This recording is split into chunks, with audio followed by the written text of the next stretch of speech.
SSC জিডিতে তোমরা একটা দারুণ সুযোগ পেয়েছো, 39,481টি ভ্যাকেন্সি। অর্থাৎ তোমরা যারা ভেবেছিলে যে আমার আগের বারে এক্সামটা খারাপ হয়েছে, যে সকল বোন বা যে সকল ভাই, তোমাদের ক্ষেত্রে এবারে একটা দারুণ সুযোগ। ফার্স্টেই তোমাদের কিন্তু 39,000 প্লাস ভ্যাকেন্সি বেরিয়ে গেল, অর্থাৎ তোমাদের আরও ভ্যাকেন্সিটা বাড়বে, এটুকু আমি 100% তোমাদের বলছি। দেখো মোট কত ভ্যাকেন্সি আছে, ছেলেদের কত আছে, মেয়েদের কত আছে, বিস্তারিতভাবে বুঝিয়ে দেবো। তোমাদের কারেকশন ডেট দেবে কি দেবে না, বা অ্যাপ্লাই তোমাদের কবে থেকে শুরু বা কবে লাস্ট ডেট। দেখো তোমাদের কিন্তু 5 তারিখ থেকে ফর্ম ফিল আপ শুরু হয়ে গেছে, অর্থাৎ তোমাদের 14 তারিখ পর্যন্ত ফর্ম ফিল আপ চলবে। অর্থাৎ কারেকশন ডেট তোমরা কিন্তু পাবে 5/11/2024 থেকে 7/11/2024 কারেকশন করতে পারবে। বাট কেউ ইডাব্লিউএস পুট করনি বা কেউ ইডাব্লিউএস এ ভুল করে দিয়েছো, তাদের ক্ষেত্রেও কিন্তু এই সুযোগটা কারেকশনে পেয়ে যাবে। দেখো বিএসএফ এ কত ভ্যাকেন্সি আছে, বা বিএসএফ, সিআরপিএফ, সিআইএসএফ, আইটিবিপি সম্পূর্ণ বিস্তারিত আমি তোমাদের বলে দেবো। বিএসএফ এ 13,306টি ভ্যাকেন্সি আছে ছেলেদের ক্ষেত্রে, এবং মেয়েদের ক্ষেত্রে ভ্যাকেন্সি আছে 2348টি। অর্থাৎ মেয়েদেরও হিউজ ভ্যাকেন্সি, ছেলেদেরও হিউজ ভ্যাকেন্সি। অর্থাৎ এই ভ্যাকেন্সি কিন্তু থামবে না, তোমাদের ভ্যাকেন্সিটা আরও ইনক্রিজ হবে, এটা আমি 100% তোমাদের বলে দিচ্ছি। তোমরা শুধু পড়াশুনো মনোযোগ দিয়ে করে যাও।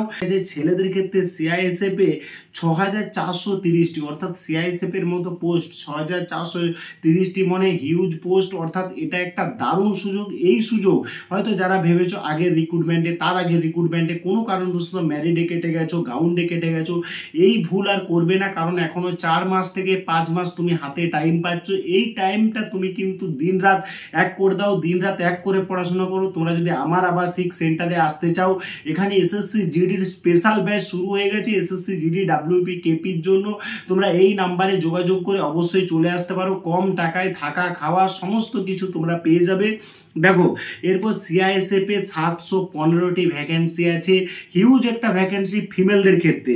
এরপর দেখো সিআরপিএফ এ কত ভ্যাকেন্সি আছে, সিআরপিএফ এ আছে 11,299টি, এবং ফিমেলদের ক্ষেত্রে আছে সিআরপিএফ এ 1242টি। তোমরা যে ভুলটা প্রত্যেকেই করো, ছেলে বা মেয়ে, তোমাদের কিন্তু সিলেকশনটা ভালোভাবে করতে হবে। আগে বিএসএফ দেবে না আগে সিআরপিএফ দেবে, আগে এসএসবি দেবে না আগে আইটিবিপি দেবে, সম্পূর্ণ যুক্তি দিয়ে তোমাদের বুঝিয়ে দেবো কোনটাতে কাট অফটা কোন নাম্বারে কম যায়। হিউজ ভ্যাকেন্সি একটা, তোমরা চাইলেই কিন্তু এই চাকরিটা পেয়ে যেতে পারো একটু মনোযোগ দিয়ে যদি পড়াশুনো করো, বা আমার আবাসিক সেন্টারে এলেও 100% আমি পাস করিয়ে দেবো, এটুকু গ্যারান্টি আমি দিলাম।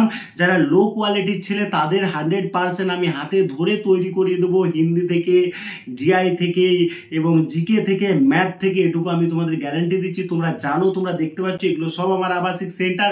অর্থাৎ এগুলো কেউ কিন্তু ভালো বুদ্ধিমত্তা ছেলে নয়, প্রত্যেককেই আমি তৈরি করে নিচ্ছি সেইভাবেই।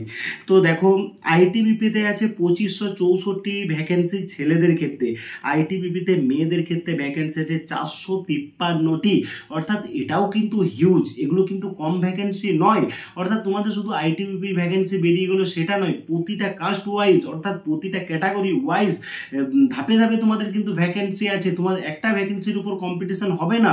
অর্থাৎ দেখো আসাম রাইফেলে কত আছে, আসাম রাইফেলে ছেলেদের আছে 1148টি, অর্থাৎ এটাও কিন্তু হিউজ। এবং আসাম রাইফেলে মেয়েদের আছে 100টি ভ্যাকেন্সি, এসএসবিতে আছে 35টি, এনসিবিতে আছে তোমাদের কিন্তু 11টি পোস্ট ছেলেদের ক্ষেত্রে, মেয়েদের ক্ষেত্রেও এনসিবিতে কিন্তু সেই পোস্ট আছে। দেখো এরপর তোমরা বলবে যে দাদা আমরা যদি ভালোভাবে পড়াশুনো করি আমরা কি চাকরিটা পেতে পারি? হ্যাঁ 100% আমি বলছি তুমি পেতে পারো। তোমার হাতে এখনো 4 থেকে 5 মাস টাইম আছে। তুমি যদি ঘরবন্দি হয়ে যাও 100% তুমি কিন্তু কোয়ালিফাই করতে পারবে। আগের বারে অনেকে আছে গাউন্ডে কেটে গেছে, হিউজ নাম্বার নিয়েছে। এবারে অনেকে আছে বহিরাগতরা যারা অ্যাপ্লাই করেছিল সেই কারণের জন্য কাট অফটা কিছু বেড়ে গিয়েছিল বাংলায় এক্সাম। বাট বাংলায় এক্সাম হলে তোমাদের কিন্তু কাট অফটা বাড়বে একটু তুলনামূলক, এটা কিন্তু বলাই যায়। কারণ মাতৃভাষায় এক্সাম, এটা অবাস্তবের কিছু নেই, কিন্তু বহিরাগতদের জন্য কিছুটা বেড়েছিল, এটা একদম শিওর। দেখো এবারে বহিরাগত কিন্তু অনেক রোখা যাবে, অর্থাৎ বহিরাগত এবারে এতটা সাহস পাবে না। তোমরা মনোযোগ দিয়ে পড়ো। 39,000 প্লাস ভ্যাকেন্সি, আরো 20,000 থেকে 22,000-এর মতো তোমাদের বাড়বে।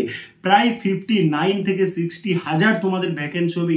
কিভাবে পড়লে আমি পাস করব? দেখো তোমাদের বলি, তোমরা প্রথম কথা চঞ্চল ঘোষের বইটি ভালো করে প্র্যাকটিস করো। অনেকে বলবে যে চঞ্চল ঘোষের বই কিছু হয় না, অবশ্যই হয়। তারপর তোমরা সেকেন্ড স্টেপ সুবীর দাসের বই ফলো করো, তুমি কিন্তু কোয়ালিফাই করে যাবে। এই দুটো বই চঞ্চল ঘোষ সুবীর দাস আর বাংলা ভার্সন RS আগরওয়াল, এই তিনটে বই যদি ফুলফিল করতে পারো 100% তুমি কোয়ালিফাই করে যাবে। অঙ্কের ক্ষেত্রে কিন্তু চঞ্চল ঘোষ প্র্যাকটিস করলে তোমার পুরো ভিত লেভেল মজবুত হয়ে যাবে। জিআই এর ক্ষেত্রে কোনটা করবো দাদা? জিআই এর ক্ষেত্রে তোমরা কিন্তু করতে পারো সুবীর দাসের বই আছে, আরো বিভিন্ন তোমার বই আছে, সেই বইগুলো মক টেস্ট বিভিন্ন রকম সেগুলো ঘাটাঘাটি করতে পারো। জিকের জন্য আমি কিন্তু আলাদা রকম ভাবে তৈরি করছি প্রিভিয়াস ইয়ার্স কোশ্চেনকে ফোকাস রেখে। আমার আবাসিক সেন্টারে যে সকল ভাই বা বোনেরা পড়ে প্রত্যেকেই সেই কিন্তু মক টেস্ট দিতে পারে। প্রতি মাসে আমি 2টো করে মক টেস্ট নিই কন্টিনিউ। তোমরা যদি আসতে চাও আবাসিকে, তোমাদেরও সেম পজিশনে নেওয়া হবে। মাত্র তোমাদের জন্য 4 মাস থেকে 5 মাসের কোর্স, মান্থলি 3000 টাকা এবং অ্যাডমিশন ফিস 5000 টাকা। খুব কম টাকায় কিন্তু তোমরা আমার এখানে আবাসিকে পঠন পাঠন করতে পারবে, এটুকু আমি 100% গ্যারান্টি দিচ্ছি। তোমরা চাকরি নিয়েই ঘর যাবে যদি আমার আবাসিক সেন্টারে আসতে চাও। অর্থাৎ এই যে সকল ছেলেরা তোমরা স্ক্রিনে দেখতে পাচ্ছ, এরা পুরুলিয়া, কেউ ঝাড়গ্রাম, কেউ বাঁকুড়া, কেউ মেদিনীপুর, কেউ পূর্ব মেদিনীপুর, কেউ জলপাইগুড়ি, বিভিন্ন জায়গা থেকে কিন্তু প্রত্যেকে এসছে। প্রত্যেকেই আমার আবাসিক সেন্টারে এসে তারা কিন্তু ভালো ফিডব্যাক পাচ্ছে। অর্থাৎ তারা কিন্তু বলছে না স্যার আমরা ভালোভাবেই শিখতে পারছি। বাট তুমি যদি চাও তুমি আসতে পারো, 100% আমি তোমাদের তৈরি করে দেবো। 5 মাস তোমাদেরকে রেখে পাস করানোর দায়িত্ব আমার। তোমরা আমার চ্যানেলের সাথে থাকো, চ্যানেলে নতুন হলে চ্যানেলটি সাবস্ক্রাইব করে রাখো। আমি তোমাদের কিভাবে পড়বে, কত কাট অফ যেতে পারে বিস্তারিত আমি ভিডিও পার্ট এনে তোমাদের বলে দেবো। So thank you.